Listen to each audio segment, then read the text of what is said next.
Michelle, no sé si tengas tiempo para dar lectura a este editorial ¿Urge Ciudadanía o ya estamos con el general Carrillo? Todavía no estamos con el general Carrillo, así que sí tenemos tiempo para poder... Sí, ya está. Aquí está con nosotros el general Carrillo. Muy buenos días, general. Estamos ya con nuestro primer invitado a las 8:05 de la mañana, el general Patricio Carrillo, comandante general de la policía. Repito el tema, los narcos están como diablo en botella, casi 7 toneladas decomisadas en los últimos 5 días. En lo que va del año, se han decomisado 61 toneladas de droga, un volumen que duplica los promedios anuales hace una década. El confinamiento represado grandes cantidades en los últimos meses. ¿Qué conexiones persisten con cárteles mexicanos o con las disidencias de las FARC? Buenos días, recibe al comandante general de la policía. Y destaca su predisposición a la transparencia. En el correísmo, hablar con la policía suponía esperar semanas hasta que José Celano autorice y finalmente diga no. Señor general, bienvenido al programa y aprecio muchísimo su gesto de confianza con buenos días y con revisión. En lo personal le guardamos a usted viva consideración. Señor general, señor comandante, en todo el 2017, en todo el año 2007, se incautaron 17 toneladas de droga.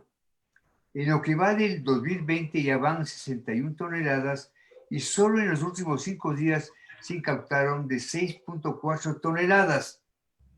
Me permito preguntarle, ¿qué explica este crecimiento exponencial del narcotráfico? ¿Qué explica este crecimiento exponencial del narcotráfico? En Buenos Días de Visión, el señor comandante general de la policía, general Patricio Carrillo. Le escuchamos con vivo interés, general. Buenos días. Buenos días, Michelle. Buenos días, doctor Oquendo. Un saludo especial a todos los oyentes de esta radio y de este programa en especial. Un saludo a todos, un saludo a los compañeros que están desarrollando su actividad profesional en todo el territorio nacional. Efectivamente, esta es una policía cada vez más democrática. A veces tenemos momentos complicados, pero nosotros tratamos de construir una institución que pueda cumplir con transparencia y que pueda rendir cuentas. Y estos mecanismos de poder comunicarnos a través de medios de comunicación con la sociedad son importantes para poder rendir. Estamos viviendo un momento complejo en cuanto al tema de crimen organizado, de corrupción, de mercados ilegales asociados con narcotráfico. Geoestratégicamente todos conocemos que estamos en medio de dos países de alta producción de drogas, especialmente en nuestra frontera norte. Ha habido una gran cantidad de producción en temas de la pandemia. Se ha convertido en un terreno fértil también para el desarrollo y consolidación de estos mercados y de estas organizaciones criminales. Y esto tiene un impacto indiscutiblemente en nuestro país. El narcotráfico es un fenómeno sumamente complejo, es un fenómeno que cada vez ya no son organizaciones jerarquizadas, más bien son ahora estructuras policéntricas, son sistemas que actúan a forma de negocios ya públicos, privados, porque hay intervención, no es solamente un grupo de ambiciosos atrás, codiciosos, que se enriquecen con este elemento ilícito, sino también hay participación de otro tipo de actores. Entonces nosotros lo que venimos es trabajando para evitar que ese impacto sea fuerte y que derive y las consecuencias que ya se viven en otros territorios que básicamente tienen que ver con violencia y delitos conexos que van apareciendo. Una corrección, en el Ecuador nosotros el año pasado, porque siempre estamos comparando las cifras, a esta fecha habíamos decomisado 54 toneladas de droga. En lo que va de este año hasta el día de hoy, se contabilizan 75 toneladas ya. 75 toneladas de droga. En los primeros meses tuvimos un promedio que venía siendo muy parecido, muy similar a lo que sucedió en los 12 meses del 2019, enero y febrero.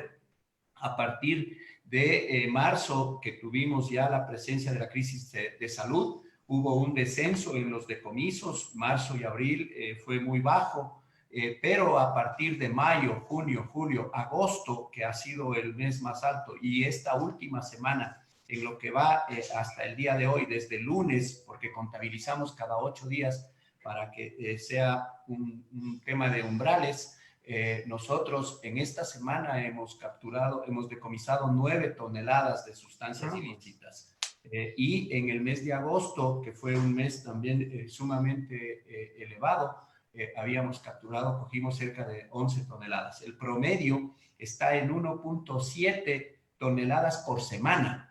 Esto genera una enorme carga de trabajo porque es una coordinación entre la policía preventiva, la policía uniformada, la policía que hace controles aleatorios en diferentes lugares del país, pero también trabajos de investigación y de inteligencia. Cada que se desestructura una organización dedicada a este mercado, nosotros tenemos la opción y la oportunidad de esta fragmentación que puede existir en las organizaciones, continuar investigaciones. Así, ya es una gran cantidad de personas, son en lo que va del año 6.200 casos que están en investigación y sometidos a la Administración de Justicia. Son 7.800 personas aproximadamente detenidas por temas de narcotráfico, no tema menor, es narcotráfico, no microtráfico.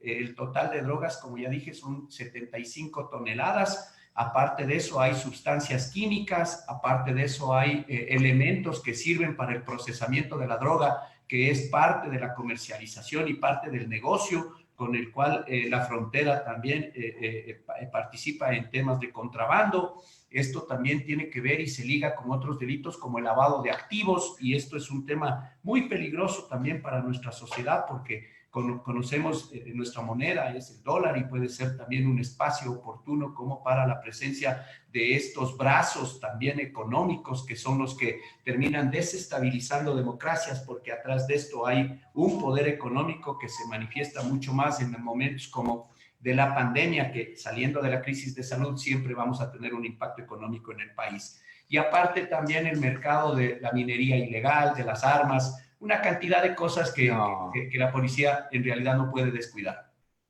Señor general, qué valiosos los datos que usted nos proporciona, ¿no? Estamos dialogando con el señor comandante general de la policía. Usted decía que durante el 2020 son 65 toneladas. ¿Qué valor tiene esas 65 toneladas en dólares? 75 toneladas, 75 toneladas. Monetizar eso en realidad depende de del lugar a donde vaya la sustancia. Tiene un valor en el lugar de producción, es decir, en Colombia, tiene otro valor en la frontera, tiene otro valor en los puertos, tiene otro valor distinto en el lugar donde llega para el consumo. Pero de todas maneras, un aproximado que nosotros siempre lo calculamos en función de las dosis que se quitan para que no afecte a nuestros jóvenes especialmente y a los grupos vulnerables que ya han caído desgraciadamente en el consumo, supera esto mucho más allá de los 500 millones de dólares, depende de los sitios a donde vayan. Aquí se necesita un trabajo mucho más articulado y nosotros por eso permanentemente a través de los mecanismos de integración con las policías amigas, con los mecanismos de integración de Cancillería, tratamos de hacer, porque la cooperación internacional es fundamental, no es solamente un tema de políticas de gobierno, políticas de Estado en uno de los países, es un tema que tiene que ver también con la integración regional y mundial, porque es un problema globalizado que tenemos que trabajarlo en lo local, pero con nuestra propia normativa, con nuestras propias capacidades, generando confianza también con los otros organismos internacionales y con agencias internacionales que todo el mundo pelea contra las drogas. Caramba, qué interesante. Señor general, ¿en qué medida el confinamiento incide en que grandes cantidades de droga estén represadas en todo el país a la espera de salir por puestos o pasos fronterizos? El confinamiento, señor general. Sí, yo creo que algo que no ha dejado de trabajar es el crimen organizado. Si tuvieron un momento, como todos, en realidad de incertidumbre a inicios de la pandemia, hasta ir un poco aprendiendo, porque conocemos que el escenario que ahora estamos al inicio era un escenario sin contención, incierto, muy volátil respecto de la crisis. Eso hizo que los delitos menores, los delitos diarios, los que vive el ciudadano en la calle, fueron muy reducidos. Todo el mundo estábamos inclusive con unas elevadas medidas de restricción. Luego ya hubo una contención parcial y esperamos que cuando llegue la contención ya total en el corto plazo con la vacuna, esto ya empiece a tener una normalidad. Pero algo que no ha parado es justamente la presencia del crimen organizado. Ellos tienen estructuras, tienen recursos, tienen capacidades para ir innovando, tienen tecnología. Y esa es la lucha desigual que tenemos nosotros, los policías. Ellos trabajan sin fronteras, nosotros tenemos que cumplir obligatoriamente los marcos jurídicos que nos obligan en términos de principios de legalidad, principios de respeto a los derechos. Sin embargo, ellos han seguido creciendo. La producción, insisto, en Colombia ha sido muy, muy fuerte, muy elevada, y no es desde el tema de la pandemia, ha sido post-conflicto en Colombia, un mecanismo que en la frontera sur de ellos y en la frontera norte nuestra existe gran producción de cocaína, y eso buscan diferentes rutas. Estas rutas en el Ecuador las utilizan a través de toda la costa del Pacífico. Los puertos son muy vulnerables, los aeropuertos, pero también hay un trasiego por las carreteras. Y esa parte, el tema también de las avionetas, tenemos que controlar cerca de estos puertos nosotros para que no encaleten ahí y empiecen a trabajar. Ha sido fuerte, y yo creo que ha sido un tema que, en virtud de la cantidad y las actividades que nos ha correspondido hacer por la pandemia, también para tratar de contener y hacer un trabajo didáctico, pedagógico también con los ciudadanos para cumplir con las restricciones, pudo haber sido aprovechado. Pero la policía, su estructura de inteligencia, su estructura de investigaciones, ha estado trabajando, aumentando el control territorial y aumentando los trabajos de inteligencia con estos grupos que sabemos se dedican al transporte, al almacenamiento y luego a la forma de contaminar por diferentes medios, la forma de sacar la droga hacia el exterior.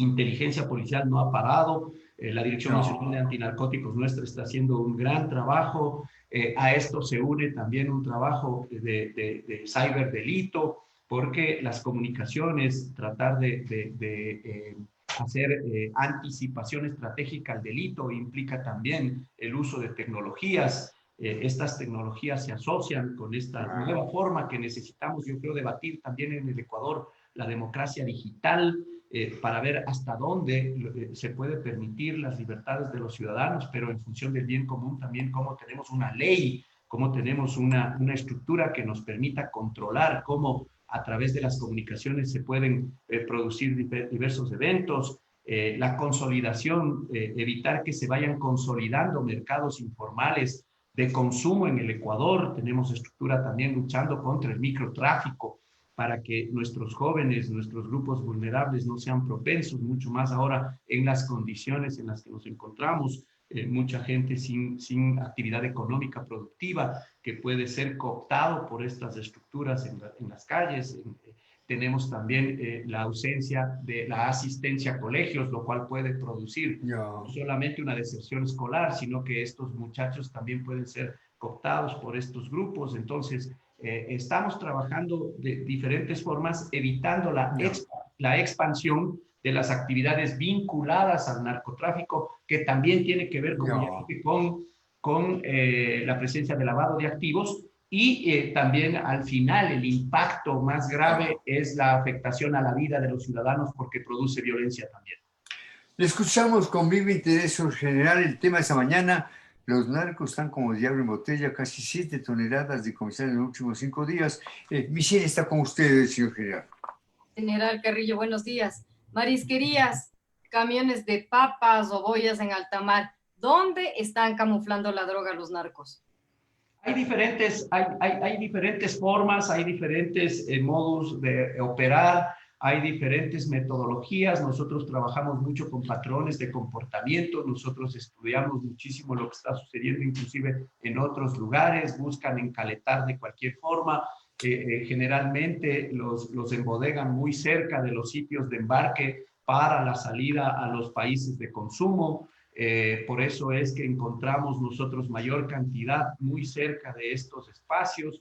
Tenemos puertos pesqueros en donde están siendo cooptados también pescadores y a veces extorsionados y a veces también amenazados para que trasladen la droga. En todos estos sitios nosotros tratamos de hacer un trabajo que evite que la actividad criminal organizada se convierta en un mundo paralelo y en un mundo de alternativas para esta comunidad. Porque a veces la ausencia o de la presencia, la no presencia efectiva del Estado, que no es solamente la presencia de policía, es también la ausencia de políticas locales de desarrollo. Esto tiene que ver con educación, tiene que ver con temas sociales. A veces no solamente mirar el mapa delictual, sino también ver el mapa social de lo que está sucediendo en cada uno de estos sitios es importante. Y ahí la acción democrática del Estado es fundamental, porque el accionar policial no puede simplemente dedicarse a reprimir, a investigar, a detener. De hecho, la tasa de hacinamiento en los centros carcelarios es elevada. Es enorme la cantidad de personas privadas de libertad, pero ese no es el fin. El fin es que nosotros vayamos erradicando con educación estos mercados ilegales y vayamos diseñando programas con políticas públicas que nos permitan enfrentar de mejor manera todos estos impactos negativos de la presencia del crimen organizado en el país. Señor general, el martes fueron decomisadas 1.3 toneladas en el mar de Salinas. Los bloques de la droga tienen una H en su envoltura. Le pregunto, ¿ese símbolo pertenece a los cárteles de Michoacán? Bueno, nosotros, mire, las organizaciones narcodelictivas, como yo le dije al inicio, eran antes estructuras jerarquizadas. En la década de los 80, de los 90, eran carteles definidos. Ahora son estructuras policéntricas que pueden estar en todo lado. Ahora son sistemas que funcionan de una manera muy articulada. Las amenazas que antes se conocían como amenazas multidimensionales, ahora es una convergencia de redes criminales que actúan y no solamente que buscan que su mercado vaya creciendo, sino buscan también desestabilizar las democracias en las regiones. Este es un tema muy complejo que yo creo que sí deberíamos con las universidades hacer una investigación muy profunda, porque debemos dar un salto estratégico respecto del control, una acción unificada del Estado, una acción unificada en la región, en donde todos actuemos con este mismo objetivo ante estas amenazas que son de manera incierta, volátil, complejas, ambiguas, que no tienen fronteras, que amenazan a blancos, a líderes políticos que son más demócratas, que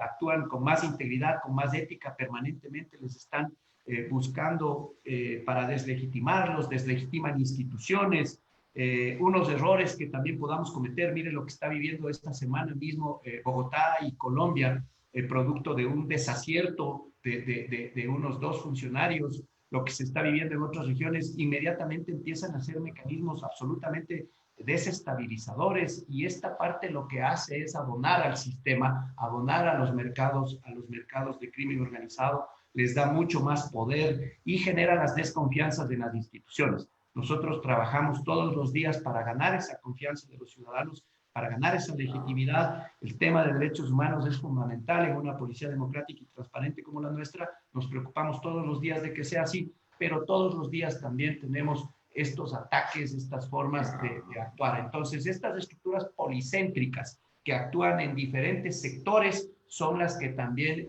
trabajan en función. Entonces, ya no se puede hablar en la actualidad de carteles definidos, de un cartel colombo-mexicano, ya estas estructuras como la que había en Italia, la mafia rusa, la mafia italiana, la mafia china, ahora son unas redes que convergen con diferentes mercados, con diferentes delitos que están ahí asociados y son mucho más complejas de trabajarlas. Tienen tecnología, tienen recursos. Nosotros tenemos que cumplir protocolos para la compra pública, para dotar, para tener una tecnología. Pongo un ejemplo.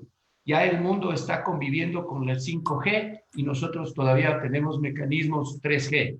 de comunicaciones. Entonces, todas estas formas nos ponen en una desigualdad.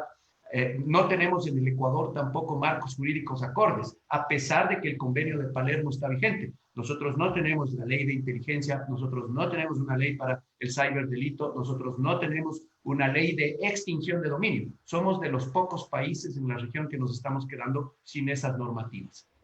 En todo caso, la acción de la policía es realmente digna de encomio y de señalamiento. Michelle. ¿Qué redes de complicidad o coacción en el interior del país hace que se multipliquen las pistas clandestinas sin que casi nadie se entere? La policía ha identificado 17 de estas en lo que va del año. Sí, nosotros trabajamos sabemos por modus operandi, esto es muy volátil, cuando se ejerce una presión en los puertos, buscan un mecanismo diferente a través de las avionetas, cuando ejercemos control sobre estas formas, utilizan otros medios de movilidad, y así estamos permanentemente en esta forma de actuar. Insisto, el narcotráfico y el crimen organizado es un fenómeno muy complejo. La conceptualización, la descripción, depende de tiempos, depende de momentos, depende de espacios. Entonces, el enfrentamiento operativo, el enfrentamiento táctico, amerita el trabajo de inteligencia que nos permita hacer anticipación. En lo que va del año, 17 pistas han sido identificadas, han sido intervenidas, la mayoría muy cerca de los puertos, de estos puertos artesanales que existen.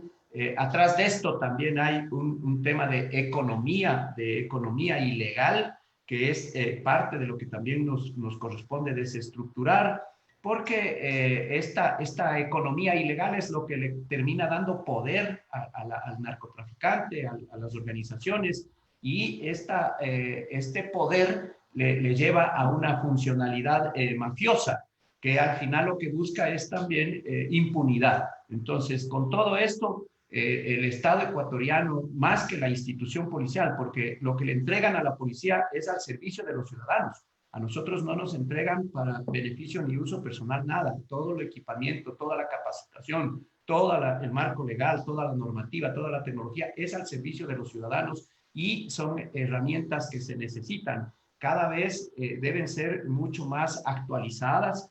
Nosotros luchamos contra estos beneficios económicos en realidad de las mafias que se van creando. Nosotros necesitamos de la cooperación internacional, necesitamos generar confianza también con estos organismos internacionales, pero necesitamos también que exista equilibrio para que la impunidad no sea lo que más se presente, porque cuando hay este ambiente de impunidad, especialmente, lo que les otorga es poder y vienen amenazas, vienen denuncias y viene la deslegitimidad de las operaciones de policía. Bien. Michelle. Sin estigmatizar a ningún territorio, pero ¿qué acciones concretas de inteligencia se están efectuando en Esmeraldas, Carchi, Santo Domingo, Manabí, Los Ríos y Santa Elena? Bueno, nosotros tenemos mapeado el Ecuador respecto de cada una de sus complejidades. Hay en algunas ciudades y las calificamos sobre la base de indicadores. Calificamos el nivel de riesgo de las ciudades y tenemos inclusive bajo un concepto de semaforización un color para atender de mejor manera y mover y movilizar los recursos y las capacidades institucionales. Las dos fronteras tienen una lógica diferente. La frontera norte para nosotros siempre será un problema complejo porque están asociados desde lo cultural muchos problemas de informalidad y también temas de ilegalidad en la parte penal. Sucumbíos, Carchi, eso se llega inclusive hasta Imbabura, y Esmeraldas merece una atención especial y coordinada con otras instituciones de defensa y otras instituciones del Estado. La frontera sur también tiene una lógica muy diferente. El Perú también es un gran productor de droga. Por ahí también tenemos problemas serios de trata de personas, tenemos problemas serios de contrabando, tenemos problemas serios también de narcotráfico, pero el corredor, toda la costa del Pacífico y el corredor que viene desde estas provincias por diferentes lugares, porque el Ecuador a través de sus carreteras los lleva. Y ahí también hay algunas cosas. Nosotros a veces pedimos a la sociedad, y esto debe debatirse, el servicio de tránsito que antes tenía la policía no era un servicio exclusivamente para revisar documentos, era un servicio también que garantizaba la seguridad y las bases de datos que son importantísimas para poder analizarlas, cómo es que funcionan estas actuaciones ilegales. Pero al no tener nosotros recursos financieros para poner controles permanentes en toda la carretera, porque no es que la función no la podamos ejercer, como policía podemos hacer, pero no tenemos los recursos financieros dedicados exclusivamente a esto. Y la gran cantidad, los grandes volúmenes de sustancias y de objetos producto de estas acciones delictuales se movilizan a través de vehículos. No es un hormigueo de trasladar en bicicleta o en motocicleta pequeñas cantidades solamente, es también grandes volúmenes. Esta semana en el Carchi cogimos 4 toneladas de droga en una operación que ya venía siendo seguida, no solamente trabajos aleatorios de controles en diferentes lugares. Entonces, las carreteras que unen Sucumbíos con la sierra y que llegan a los puertos son muy controladas. Estamos haciendo permanentemente seguimientos. Tenemos que priorizar. A veces hay que, en algunos casos, hay trabajos que se los deja que lleguen hasta un límite y cuando ya están en el límite para coger estructuras, para no tener solamente que detener al conductor, al bodeguero, sino llegar realmente a dónde están las cabezas de quienes están beneficiando de estos mercados ilegales y quienes ejercen el poder y quienes terminan produciendo esta impunidad. Señor general, se nos quedan algunas preguntas, pero qué valiosa su explicación. Queremos destacar esta mañana la gran tarea que hace la policía, más allá de las carencias materiales, pero es una policía realmente muy profesional. Felicitaciones, general, gracias a usted y nuestro saludo a la institución. Muy buenos días, general. Gracias. Gracias, doctor Oquendo, gracias, Michelle, gracias a todos los oyentes. Yo trasladaré a los compañeros en realidad el saludo siempre para nosotros es beneficioso que se legitime y generemos confianza con los ciudadanos. Un buen Muy día. gentil. Hasta luego. Marcamos una pausa, marcamos una pausa. Buenos días.